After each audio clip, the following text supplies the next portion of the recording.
you, in life, there's so many times where we have these big goals out there, and it's that first step that really gets us in that direction. And we always want things to have this perfect linear path, right? We always want to know all the steps that are going to get us to our goals. But for us, many times that's why we won't get started, right? Because we're so worried about the end and having this perfect path to get there that we never get going, right? Because it's so scary that we say, man, I want to have 1,000 units, or I want to have, millions of dollars, but because I've never had it, my mind's not ready for it, I'll never get started. But when we take that first step, it leads us to better questions so we can find better answers. And I found that my path has really been for me to learn better questions, because each time that I meet people like yourself and meet other successful people, it's understanding how they look at things so I can have higher level questions. When I can ask better questions, it's going to get me to better answers, which leads to better results. Welcome to Gamechangers live from Miami, Florida. My name is Sergio Tigera. I'm your host. And each and every week, we bring you someone who has been a game changer in their field and who's touched the lives of thousands to get their perspective on their journey, their mindset, their struggles and successes so that we can inspire you on your journey. So let's get started right now.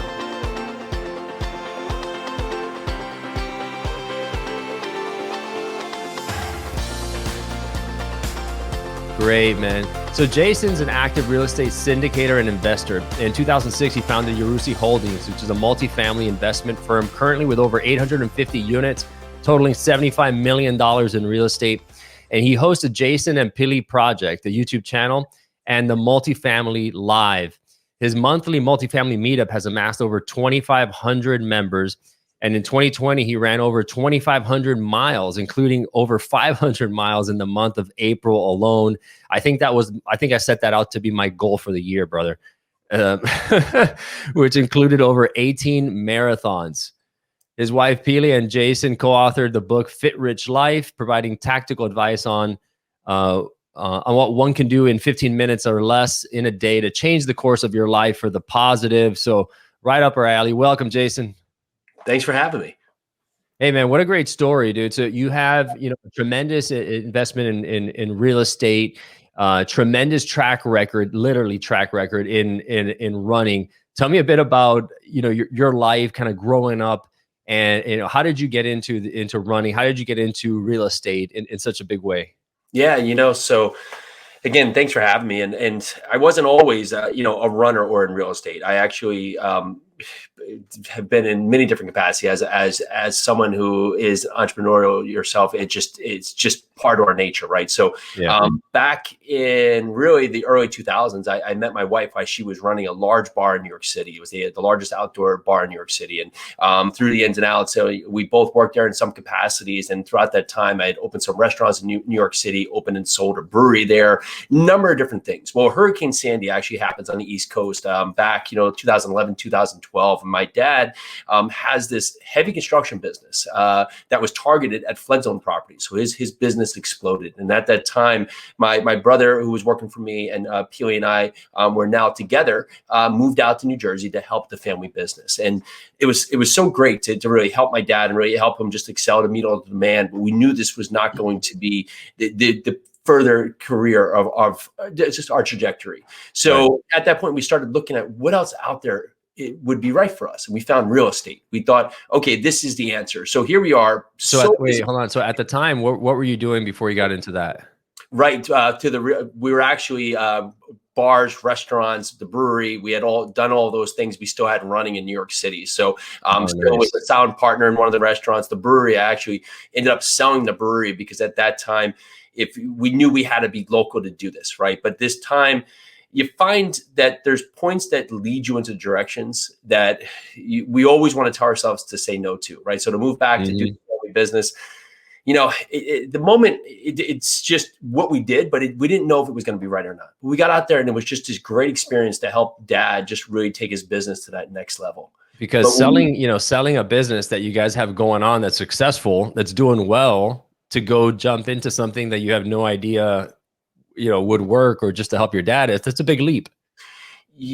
In life, there's so many times where we have these big goals out there, And it's that first step that really gets us in that direction. And we always want things to have this perfect linear path, right? We always want to know all the steps that are going to get us to our goals. But for us, many times that's why we won't get started, right? Because we're so worried about the end and having this perfect path to get there that we never get going, right? Because it's so scary that we say, man, I want to have 1,000 units, or I want to have, millions of dollars, but because I've never had it and my mind's not ready for it, I'll never get started. But when we take that first step, it leads us to better questions so we can find better answers. And I found that my path has really been for me to learn better questions, because each time that I meet people like yourself, meet other successful people, it's understanding how they look at things so I can have higher level questions. When I can ask better questions, is going to get me to better answers, which leads to better results. So, and it takes action. And it takes action. You got to take that first step, and however scary that is, to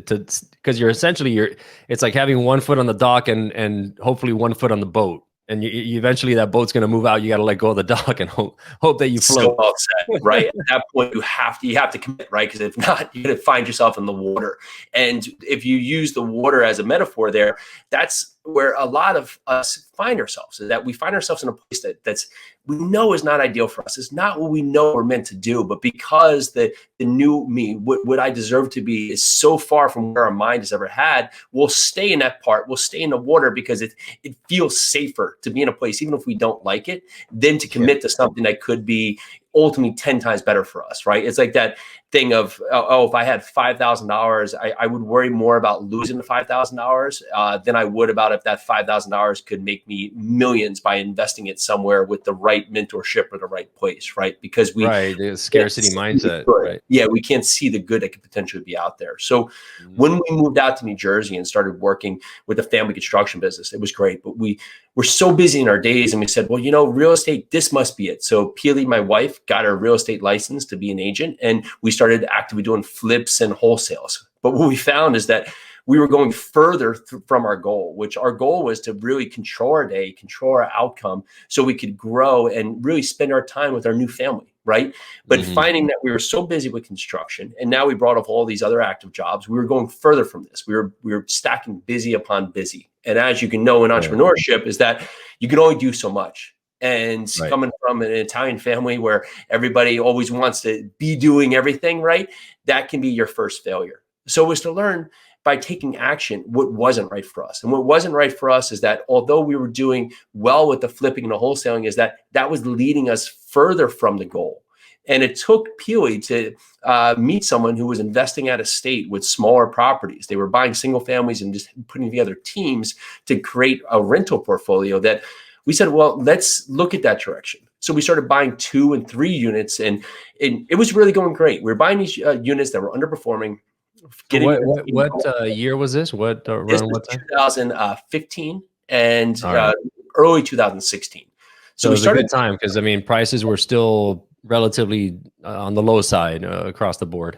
Yeah, and it's funny when you think of nature, because at that time your mind would tell you they were on the high side, but then noting today the direction things have gone, where actually it's scaled in such a capacity that when you look at it, you say, "Wow, that was really really ideal pricing."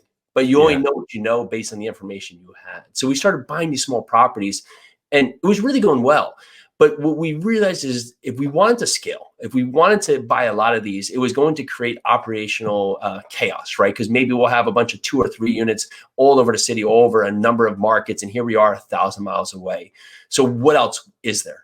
And I came upon someone buying apartment buildings, and I said, man, well, that looks really interesting, because coming back from working at these large places in New York City, I always knew that running a 25 unit restaurant or a 250 seat restaurant, it's the same process, but you get more scalability, right? You get more scalability, and you're able to put more things into your favor. Same thing happens with apartment buildings. So for anybody who's a business owner here, you find your ways to maximize your business and to improve your business. And when you see another comparable business not performing right, you're able to look at it and see what's not performing.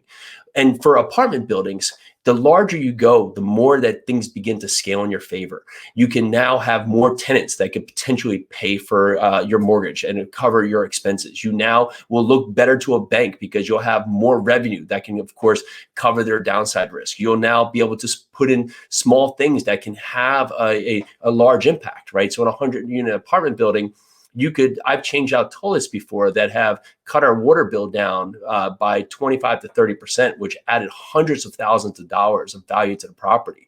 Where if you were to do that in a single family home, to change out a toilet on a flip, you're probably not going to get a penny because nobody's going to care. Mm-hmm. But looking at these drivers of how you can perform and take these buildings and just make them improve more, that's really where you can create massive value for you and for your investors. So we sold our small family. Go ahead. When you started, because you obviously didn't jump in, headfirst into a 100-unit apartment building. You started off small, but at the time, were you prepared to absorb something like that, a purchase of that magnitude? Or did you say, okay, I need to kind of build up, right? Kind of get my feet wet with a couple here and there, and then start to scale up. And did you see your mindset grow and be able to be ready for that? So great questions. And ultimately we went from 3 units, the 2-3 units to a 94 unit. That was our first purchase. And wow, it was the step to say that, well, if I want to learn to run marathons, I'm not going to go swimming. Right. And so to get a 10 unit, right, it pushes me further in direction. But again, it was going to be so different from that larger capacity. So we started looking at other people who are doing this successfully and saying, well, what are the steps they are doing? Because they're doing it successfully, right? So instead of me trying to be, Italian bred and do it all myself and figure it out all myself, I had to say and ask questions of them. How are they doing it? How are they doing this successfully? Why are they picking these markets? Why are they looking at these types of properties? And when I started factoring this in, the real conversation was now with Pili, right? To make her understand that buying a 100-unit potentially is more safe than buying a 10-unit. Because if you have 2 vacancies on a 100-unit, you're at 98% occupied. If you have 2 vacancies on a 10-unit, you're at 80% occupied. And just like the sheer size of the number, on the price tag is what's scary, right? Because you're saying, well, I don't have that kind of capital. Correct. But there's ways around it, right? Yeah, and it's always the chicken or the egg scenario, right? Is that the capital is that next question, right? And so coming from the flipping world, and we had worked with some private lenders, so we understood that there is a way that we can help our investors. And so I always said that we had to start building our network. And so the question goes, how do you start building a network and really raising capital if you don't have a deal? And what we did is we actually found out the exact model of the replica of the deal we wanted to find. And then we built out what our return metrics were going to be. And we created a mock deal. And we started going out to talk to our investors. And of course, we didn't have the experience in multifamily at that time. But what we did have is we had a track record in other businesses, right? So your first step is going to be able to build out your network, who are your friends, your family, like your internal network that you can reach, that you already have a grasp for, and go to speak to them and let them know what you're doing now. And of course, why you're doing it, why is it important, and understand what they're looking for in an investment, right? So at that time, maybe they only know, stocks or bonds, or maybe they haven't invested at all, or they've invested in some, kind of smaller real estate projects. So make them understand why this is a great opportunity for multifamily, because in multifamily, you can win in so many different ways. You can win from cash flow, forced appreciation, depreciation, tax advantages, portfolio diversification in so many different capacities. So there's many drivers that can lead to multifamily being a success. So when we're talking about, you built out your network to find capital, right? So and I asked this question to another guest that I had on as well. What do you think is more important, capital or relationship capital? Oh, relationship capital, absolutely. Because ultimately, your network grows upon your internal network. So my deal, to me, could be the best deal ever. But if my investor, who's my friends, and say my deal is a 5 to 7 year hold period for the time that we're going to do this investment. But if my friend at that time just started a business, is having a huge tax implication, or is only looking for short-term investments, then my deal that I think is the best is not a great deal for them. But for me to say to them, do you know anybody else who this might be right for? That creates that next conversation, and your network can grow into more warm conversations instead of me having a great deal and then having to go out there and find investors who now have to go over the hurdles of understanding who I am, what I've done in the past. Because when you overcomplicate things or create so much information for someone to have to take on when you have a deal, it ultimately leads to a no. And then at that point, you're actually asking for money. When I had that mock deal, I was letting investors know what I was doing. So I was allowing them to make a informed decision before I had the pressure of a real deal. And so we were actually able to raise capital for the 94 unit. We actually softly were able to get commitments from our investors prior to finding the deal. But say if we have a deal like this, would you be interested in? Okay, so at least you know what your client wants, and then you go look for it, which makes correct. sense. And for that, it actually made it easy, because one of the hardest things when you're first starting out is, of course, to raise capital. But if you find this great deal and then you have to raise capital, well, now I have to ask you for your money, right? And again, I don't know how much money I can raise if I find the deal first. But if I go out there, talk to my network and understand that, oh, I can raise, let's just say $1 million. Well, now I can understand what kind of size deal I can look for, because I can have the comfort to know that when I find that deal, I've already had the conversation and I already right. That's there. And so now I go back, and instead of taking, weeks or having a lot of no's to raise capital, we can do this in 1, 2, 3 days, because we just go back and say, hey, listen, we talked about that deal. We have it. You're still ready to be participating in the deal. And you get a lot more yeses, and you have a lot easier of a close rate to have your investors as part of this deal. So you go from 3 to 95 units in one jump. What was going through your mind, you and your wife, together when you signed those papers for that deal? It's always that thing, is that what's hard at the moment, it becomes not hard at the next point. But I find mentorship is so key in many different capacities, but it's not for the big pieces, right? So okay, you gotta find a property. You have to, secure a loan. You have to raise capital. You have to get, property management in place and have a plan in place. Okay, so those are the big steps, right? You get that. But when you get to the point that you're going through this process, and say you have to do something with your security lawyer, and they ask for some file or something that you have to do that's just obsolete, right? And you can't Google it and you can't find that answer easier. Well, that's where most people get derailed. It's these little things that you can't go out there and find an easy answer from. But when you can have mentors on your side that within 5 minutes you text them and say, hey, I got this question, and they email or text you back and say, oh, here's the answer.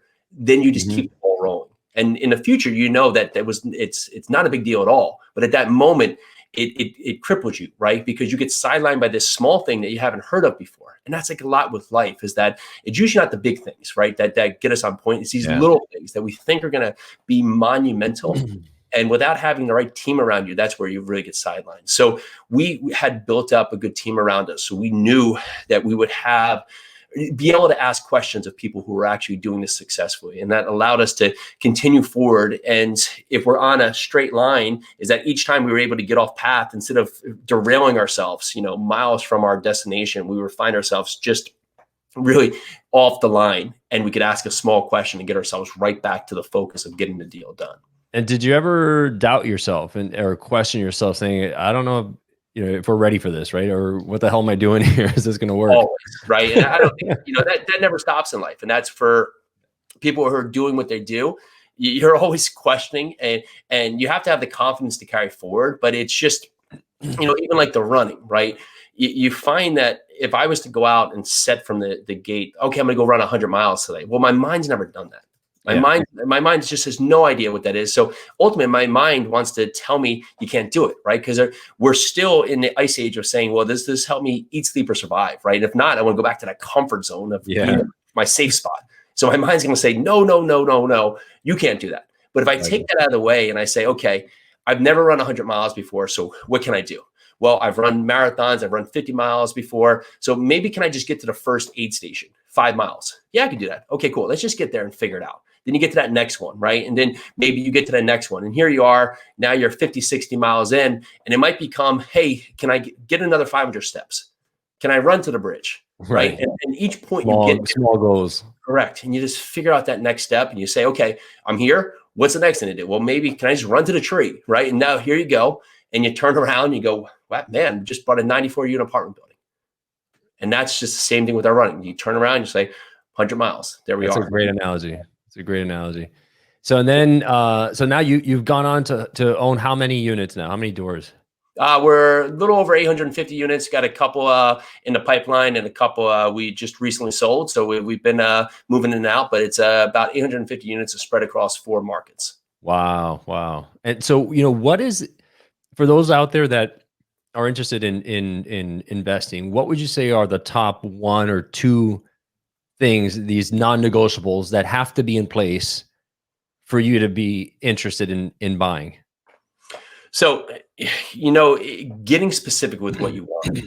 We always think that casting a wide net is going to bring us more opportunities, but what this lack of clarity creates is a lack of ability for you to commit, and it also doesn't allow anybody else to help you find what you want. Because if I say I want to buy real estate, then ultimately everybody's going to send you something, but you don't know how to analyze anything, so you don't know what's actually right for you. But if I came to you and said, I want to buy 50 to 75 units, B, C assets built between 1975 to 2000 in the southeast of Nashville. Well, now I'm specific. And now when I tell that to a broker, they can now help me. Or if I talk to anybody in my network, or they now know how to help me, and because I've been specific. But also what happens in my mind is it creates that reticular activator where you start seeing what you're looking for, right? So if you're looking, it's like buying a car, right? I want to buy a black Chevy Tahoe. All of a sudden, is there more in the road? Noticing them all, yeah.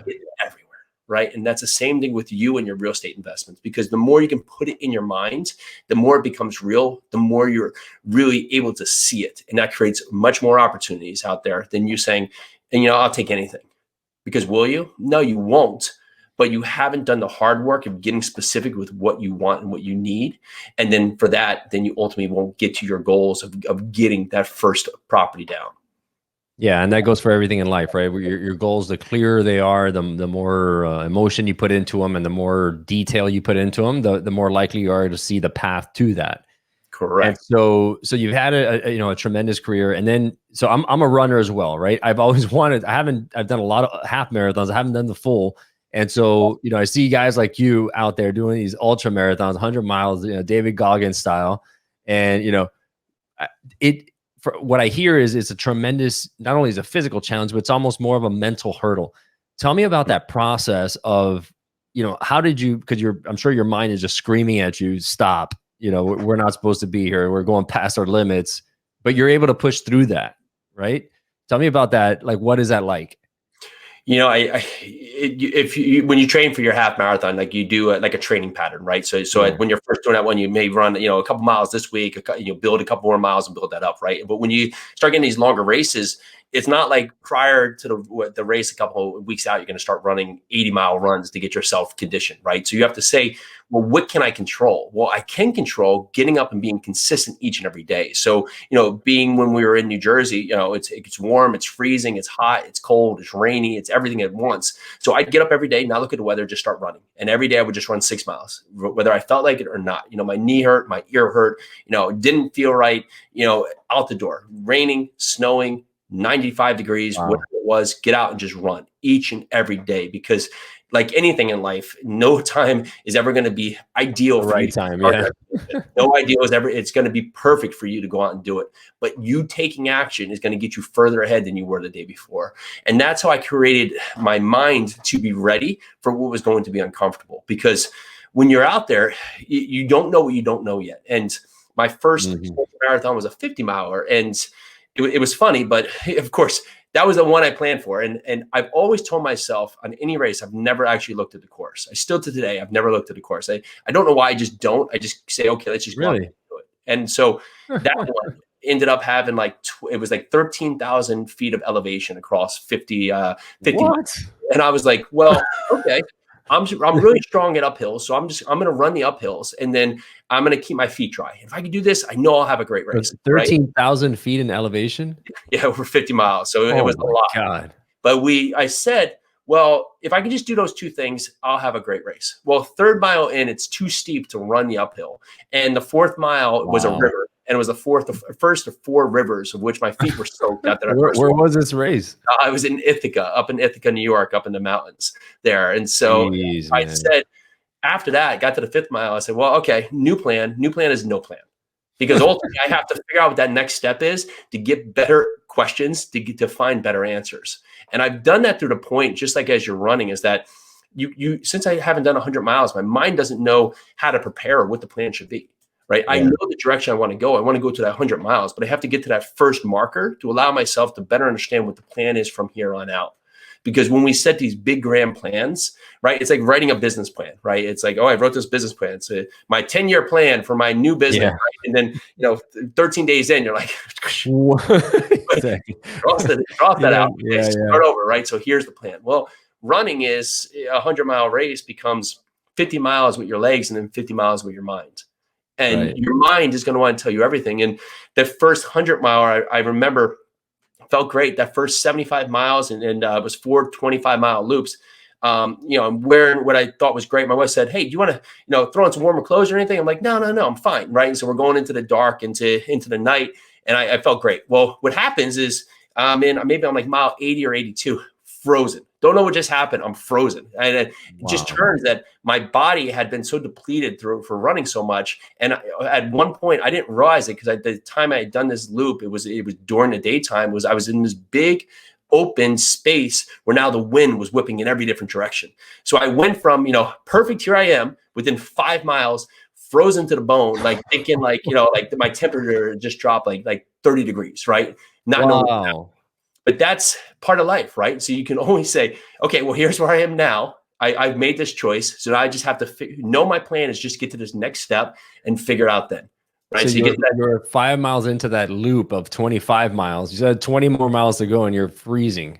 And that's just part of the narrative, right? And so just like life, everything can be going perfect and then something takes you off path. But when you can know, you can only control what you can control. So my control was I can get to that next step, got to that next step. And my wife was actually at that part where I was able to grab a small jacket from her. So perfect. Okay. So I'm back on board. But instead, that's how quickly things can change in our mind. And so when we can control as much as we can control, we have to understand there's going to be things outside of our control, right? Yeah. We can make the best choice. And at that time, I thought the best choice was to go out there because I didn't want to get too hot. Just to find out that, 5 miles in, I'm in this open space and I'm frozen, right? Mm-hmm. But that's just like life, is that you think you're set until you're not. Yeah. And then on that point, you have to understand that there's nobody out there against you. There's nobody out there that's trying to take you down. This is just what's in front of you right now. But you will get through it. You will get to that next stage and you'll go. And embracing the suck, right? As the Marines say it, or like Mike Tyson, is everybody has a plan till they get punched in the teeth. That's right. And that's like entrepreneurship, right? Because you don't know what you don't know and what's down the road. And you think, like you said, you think you have your strategy, you think you have your plan, and all of a sudden, all hell breaks loose and you're juggling, you're trying to do everything. And so it's interesting. It's but knowing that happens, a lot of people will panic, will stop, will give up.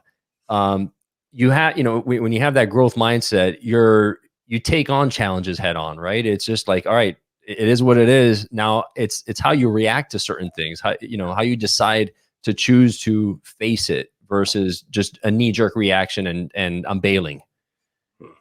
What comes to mind, I was running with a friend and he would always stop 3 miles in at the same spot. He said, I just can't do anymore. Just can't do anymore. Like at every time at this part. So when I ran with him, I said, you know what? Let's just run 100 more feet past that sign.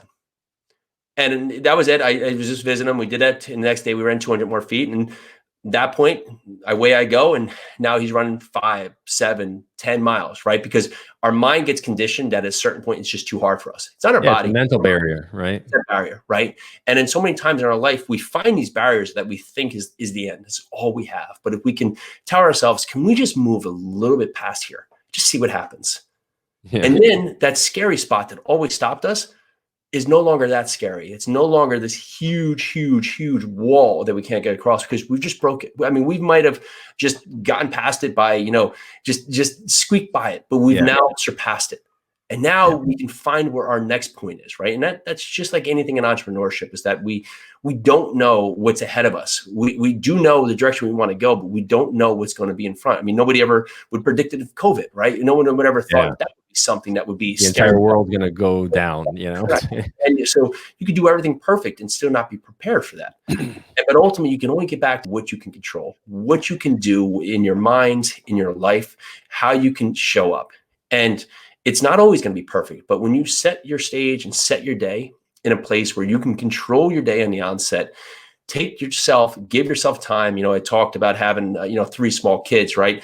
We went from working in the bar world where we're always up late nights to where we're waking up, trying to wake up as early as possible. Now I wake up at 4:32 a.m. because I want to have the time to control my day, right? To take my day and say, okay, here I've created my wins. I've created my control. So when my kids get up, I can spend time with them and not feel rushed and not feel that the day is leading me, is that now I'm controlling my day. And so as that goes on and things pop up throughout the day where wasn't expecting that, well, I've already controlled what is of control. And now I can focus on what needs my attention.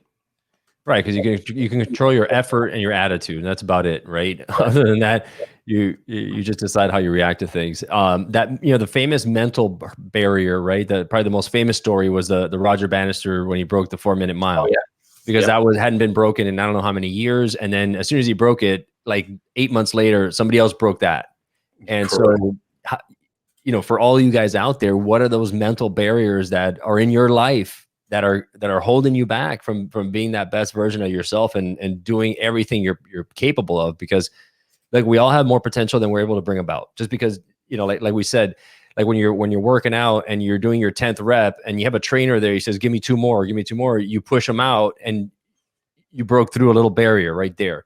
And we all have the mental barriers, that I'm not good enough. Oh, I'm not smart enough to do this. I'll never be in good shape. I'll never do this. That's crazy. That sounds nuts.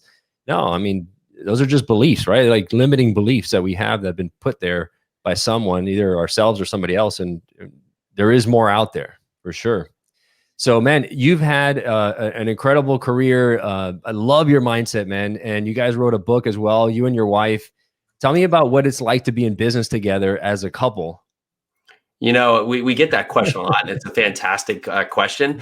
Funny enough, we started working together before we were a couple. So that was more. So you've always been working together. We've always understood that, right? And so we understand where we work together.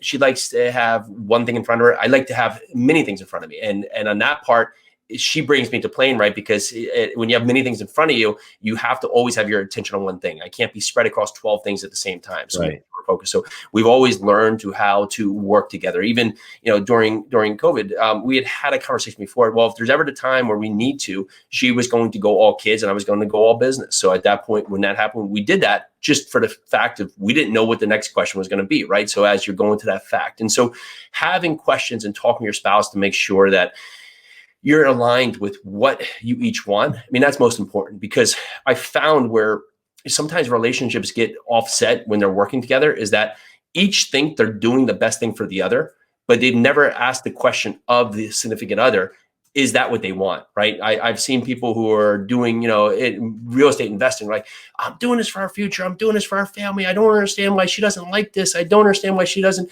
really get it. But the wife on the other side is, man, I just wish she would be more present with the kids, would be here more, right? And so because the conversation wasn't had. And that can be usually the pinnacle, is just asking the questions which seem uncomfortable on the onset. But when you have the conversation to understand what is important from each side, instead of assuming that we know the answer, that in any partnership, whether it's, a relationship or just partners in general, that's where you can create a successful business going forward. Yeah.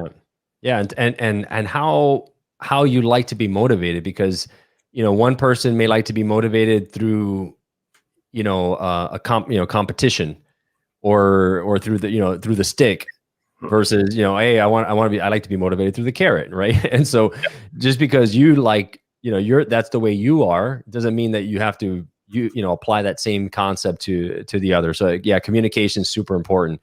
Not only in business, but in life and everything. Jason, my brother, you've been fantastic, man. I love your story. Congrats on your success in your real estate and your running.